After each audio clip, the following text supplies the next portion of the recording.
finally happened. Princess Leonor and Christian love crowned in Denmark. For years, the world has watched two royal destinies unfold, Spain's young heir, Princess Leonor, and Denmark's future king, Prince Christian. A friendship whispered about, a connection denied, and a love story hidden beneath the weight of crowns.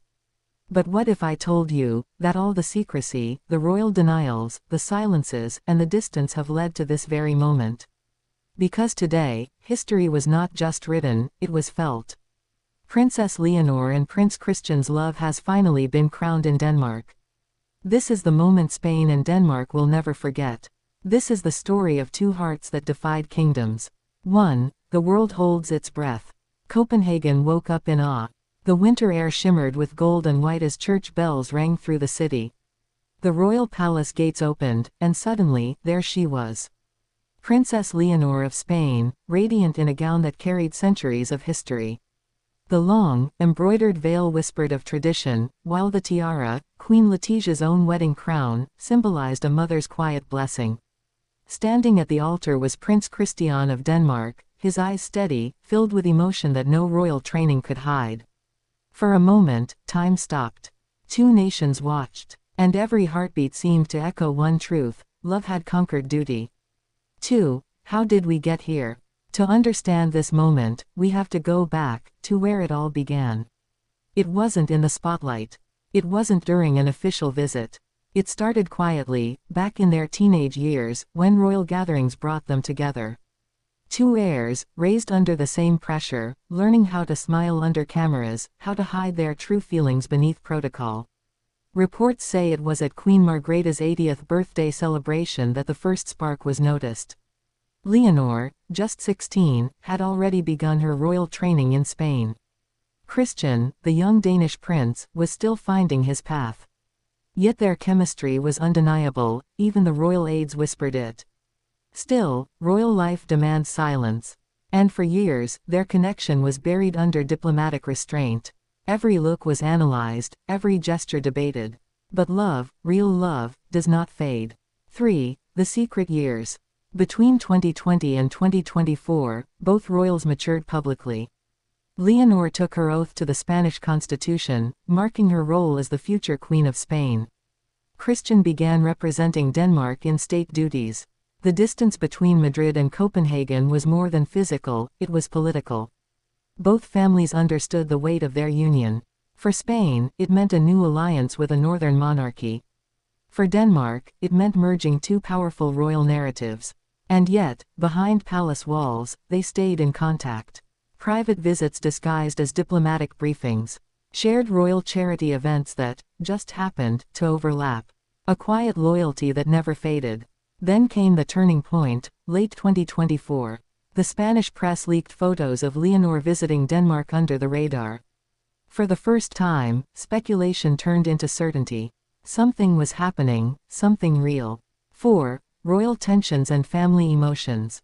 Queen Letizia reportedly had mixed emotions, proud of her daughter's happiness, yet cautious about losing her to another kingdom.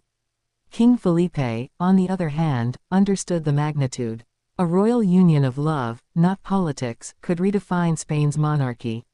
In Denmark, Queen Mary was emotional. She saw in Leonor the same grace and courage she once needed when she joined the Danish royal family as an outsider. Christian's bond with Leonor mirrored his parents' story, two worlds, one heart. Behind the grandeur of royal titles were parents simply watching their children find love. But the media storm was relentless. Every headline screamed, every camera followed. Could a love born from two crowns survive the weight of two nations? 5. The engagement that stunned Europe. Early this year, the news finally broke, the engagement of Princess Leonor of Spain and Prince Christian of Denmark. It wasn't a press leak, it was a royal announcement. Spain erupted in celebration. Denmark filled the streets with flags. Europe, for a moment, rediscovered romance in royalty. The engagement ring, delicate yet meaningful, was crafted with stones representing both nations, a Spanish diamond set in Danish gold. A symbol that love could bridge centuries of tradition. 6. The royal wedding, Denmark crowns love. The ceremony took place in Copenhagen Cathedral, a location steeped in Danish royal history. The guest list read like a royal encyclopedia: monarchs, world leaders, and dignitaries from across Europe. But the moment Leonor walked down the aisle, escorted by her father King Felipe, every title, every tradition faded into the background. As Christian took her hand, his whisper was caught by a nearby microphone: "You're home now." Tears filled the Queen's eyes. Applause echoed through the cathedral. Spain wept with pride. Denmark roared with joy. Two royal families, once separate, now joined not by treaty, but by love. 7. The people's reaction. Across Spain, plazas filled with celebration. In Madrid, the royal flag waved above the palace, while church bells rang for hours. In Copenhagen, fireworks lit up the sky, painting hearts and crowns across the night.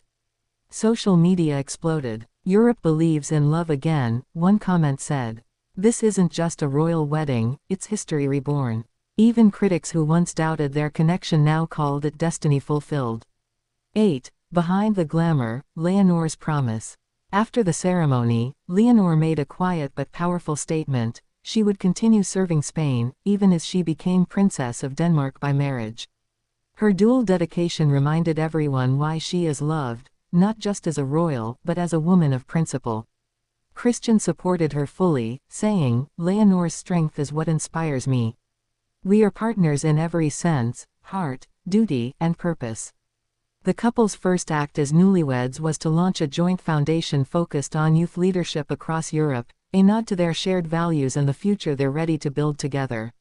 9. The royal future, new era for Europe. This union signals more than romance. It marks a shift, a bridge between the Iberian warmth of Spain and the Nordic grace of Denmark. Two modern monarchies, rejuvenated by a generation that values authenticity over appearance. As Europe faces political uncertainty, this marriage reminds people that unity and hope still exist, even among those born into duty. The world doesn't just see a royal couple. It sees an alliance of ideals, loyalty, love, and leadership reborn in a new century. 10. The night after, private moments, public impact. As the state banquet unfolded under crystal chandeliers, the newlyweds shared their first dance. No rehearsed steps. No royal choreography, just a slow, genuine moment, two souls lost in music, surrounded by centuries of history. Witnesses said Christian whispered, "No matter the crown, you're my peace." Leonor smiled, replying softly, "And you're my home." That moment defined the night, not the gowns, not the jewels, but the truth behind every fairy tale. 11. Legacy and love. What began as rumor has become a chapter in European history. Princess Leonor and Prince Christian have rewritten what royal love means in the modern age. Their story is not about privilege, it's about courage. About choosing love despite expectation. About believing that even behind palace walls, hearts beat the same. As dawn broke over Copenhagen, the palace bells rang once more. The crowd outside cheered their names. And in that sound, the world felt lighter, warmer, more connected. For Spain, she will always be their crown jewel. For Denmark, he will forever be their golden prince. But together, they are something greater. Princess Leonor and Prince Christian's love has not only been crowned, it has been blessed by history itself. And as Europe celebrates, one thing is certain. Sometimes the most powerful kingdoms are not built on land, but on love. Because today, the fairy tale didn't just happen, it finally came true.